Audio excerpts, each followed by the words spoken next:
گرێتە ڤانساسترێن سەردانی کەمپەکانی ڕۆهینگای کرد لە بازاری کۆکس لە بەنگلادێش. دوای مانگێک لەو باوبارانە وەرزەی لە مانگی 6دا ڕوویدا. وەگوتی کەمپەکان بەسەر یەکدا خلیسکاون و کەوتون، دیوارەکان ڕووخاون بەسەر ئەو کەسانەی لەناو خێمەکاندا بوون. تەنانەت ئەو خێوەتانەی بۆ چاودێری تەندروستی و پاکوخاوێنی دروستکرابوون خاپوور بوون. هێشتا نزیکەی 800,000 پەنابەری ڕۆهینگا لە میانمار بەردەوامن لە ژیان لەو کەمپانە، لەبەرەوەی هیچ وێنێکی تریان نییە بۆی بچن. ئەو هاوڵاتیانە لەبیر کراون، ئەوان بێناسنامەن، بێجێگەن، بێناون. ڤانساسترۆن حکوومەتی ویلایەتە یەکگرتووەکان هەندەدات بۆ گەڕان بە دوای چارەسەری ئاشتیانی درێژخایان بۆ خەڵکی ڕۆهینگا. جێهێشتنی ئەو کەمپە کاتێکی زۆر دەخایەنێت. ئەوان دەرفەتی ئابووری زۆر کەمیان دەبێت، ئەمە دەبێتە هۆی بازرگانیکردن بە مرۆڤ و چەوسانەوە و توندوتیژی. پەنابەرانی ڕۆهینگا لە میانمار ڕایان کرد لە ساڵی 2017 و چوونە پاڵ هەزاران کەمپی دیکەی بەنگلادیشیەکان.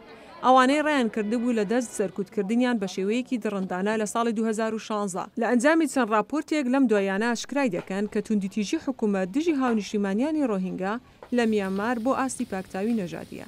حکوومەتی میانمار نکۆڵی لەو هەڵسوکەوتە خراپانەی دەکات کە لەلایەن سوپاکانیەوە کرابێت. چالاکی سەربازی لە ناوچەی ڕەخنا پێویست بوو بۆ ئەوەی توندوتیژی لەوێ نەهێڵێت. بەڵام لە راپۆرتەکانی ئەم دوایانەی UN و ویلایەتە یەکگرتووەکانی ئەمریکا داهاتووە و دەڵێن زۆر بەڵگە هەیە کە سەربازەکان گوندەکانی ڕۆهینگایان سوتاندووە و هاوڵاتیانیان ترساندووە. پەمپەر حکوومەتی ویلایەتە یەکگرتووەکان هان دەدات کە بە دوای لێپرسینەوەی ئەو کەسانەدا بگەڕێت کە ئەو تاوانانەیان ئەنجام داوە.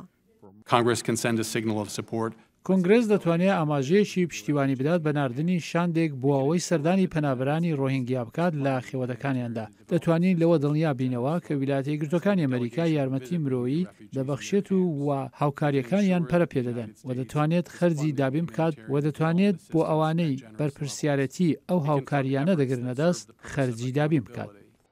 ویلایەتە یەکگرتووەکانی ئەمریکا ڕایگەیاند هاوکاریەکانی بۆ 185 میلیۆن دلاری تر زیاد دەکات بۆ پەنابەرانی کەمپی ڕۆهینگا. و یاسادانەری کۆماری ئێدرۆیس ستایشی بەڕێوەبەراتیەکە دەکات بۆ قسەکردن لە دژی کارە دڕندانەکانی میانمار لە ناوچەی ڕاخین. بەڵام ئیلیەد نیگڵ ڕەخنەی گرت و ئەوەی ڕەتکردەوە کە دانیناوە بە دەسەڵاتی دادگای تاوانی نێودەوڵەتی کە دەسەڵاتی لێپێچینەوەی لە تاوانەکانی جەنگی هەیە و لەو تاوانانەش کە لە دژی مرۆڤایەتی و کۆمەڵکوژی دەکرێن.